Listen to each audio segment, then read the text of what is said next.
Hello bachcho, let's start the question. The question says which element is needed for the synthesis of oxygen? Option A copper, option B zinc, option C calcium, option D boron. तो सबसे पहले यहाँ पे देखते हैं key concept. The key concept here is hormones of plants.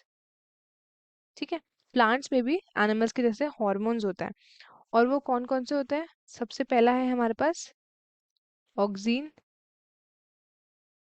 Oxygen, ठीक है, इसका काम क्या है? इसका मतलब होता है, ऑक्सीन का मतलब होता है टू ग्रो. ठीक है, तो ये हेल्प करता है हमारे सेल इलोंगेशन, प्लांट्स में सेल इलोंगेशन और एपिकल डोमिनेंस में. ठीक है, एपिकल डोमिनेंस. अब दूसरा हार्मोन है हम पे जिब्रेलिन्स. जिब्रेलिन्स, ठीक है. अब इनका क्या फंक्शन है? ये आपका प्रमोट करते हैं, प्रमोट्स बोल्टिंग. ठीक है, अब बोल्टिंग क्या होता है भाई? जब फ्लावरिंग से पहले इंटरनोड्स आती है ना, उसको हम बोल्टिंग बोलते हैं. ठीक है, अब तीसरा हार्मोन है हमारे पास यहाँ पे साइटोकाइनिन. साइटोकाइनिन्स, ठीक है. अब साइटोकाइनिन क्या किस में हेल्प करता है? तो साइटोकाइनिन हमारा हेल्प करता है सेल डिवीजन में. ठीक है, सेल डिवीजन में. अब चौथा हार्मोन है हमारे पास यहाँ पे एब्सिसिक एसिड. एब्सिसिक एसिड, ठीक है. अब एब्सिसिक एसिड का क्या रोल है? इसको हम बोलते हैं ग्रोथ इनहिबिट हार्मोन. ठीक है, ग्रोथ इनहिबिट हार्मोन. इसका दूसरा नाम है स्ट्रेस हार्मोन. ठीक है, या फिर ये करता है आपका abscission of leaves and fruits. ठीक है, अब हम पे लास्ट हार्मोन है इथाइलिन. Ethylene plant hormone.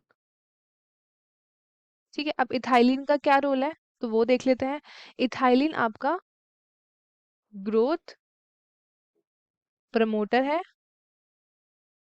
ठीक है, ग्रोथ प्रमोटर है एज वेल एज इनहिबिटर है. ठीक है, growth promoter as well as growth inhibitor. ये किस में हेल्प करता है? ये हेल्प करता है in ripening of fruits. Ripening of fruits में. ठीक है, तो ये इथाइलिन करता है राइपनिंग ऑफ फ्रूट्स में. अब हम बात करते हैं हमारे कुछ न्यूट्रिएंट्स के बारे में, एलिमेंट्स के बारे में जो प्लांट्स पे प्रेजेंट होता है. ठीक है, एलिमेंट्स हमारे दो तरीके के होते हैं. ठीक है, एक होता है हमारा मैक्रोन्यूट्रिएंट. ठीक है, और दूसरा हमारे पास प्रेजेंट है माइक्रो न्यूट्रिएंट. एक है हमारे पास मैक्रोन्यूट्रिएंट और एक है हमारे पास माइक्रो न्यूट्रिएंट. मैक्रोन्यूट्रिएंट क्या होता है? जो प्लांट को लार्ज अमाउंट में चाहिए होता है. जो भी लार्ज अमाउंट में चाहिए होता है उसको हम बोलते हैं मैक्रोन्यूट्रिएंट. और जो हमें लेस अमाउंट में चाहिए होता है उसको हम बोलते हैं माइक्रोन्यूट्रिएंट. ठीक है, अब इसके एग्जाम्पल देखते हैं क्या क्या है. सबसे पहला एग्जाम्पल है इसका सोडियम. ठीक है, नाइट्रोजन, पोटेशियम. ठीक है, फॉस्फोरस. फॉस्फोरस के बाद कैल्शियम, ऑक्सीजन और भी बहुत सारे हैं. ठीक है, अब हम माइक्रो की बात करते हैं. तो इसमें आता है आपका आयरन, बोरॉन, निकल, ठीक है, और आपका कोबाल्ट एक्सेट्रा, तो ये सारे आपके माइक्रो में आ जाते हैं। तो हमसे क्वेश्चन में क्या पूछा है, हमसे क्वेश्चन में पूछा है कि which element is needed for the synthesis of oxygen. तो ऑक्सीन के सिंथेसिस के लिए क्या जरूरी है, तो ऑक्सीन के सिंथेसिस के लिए हमको चाहिए जिंक।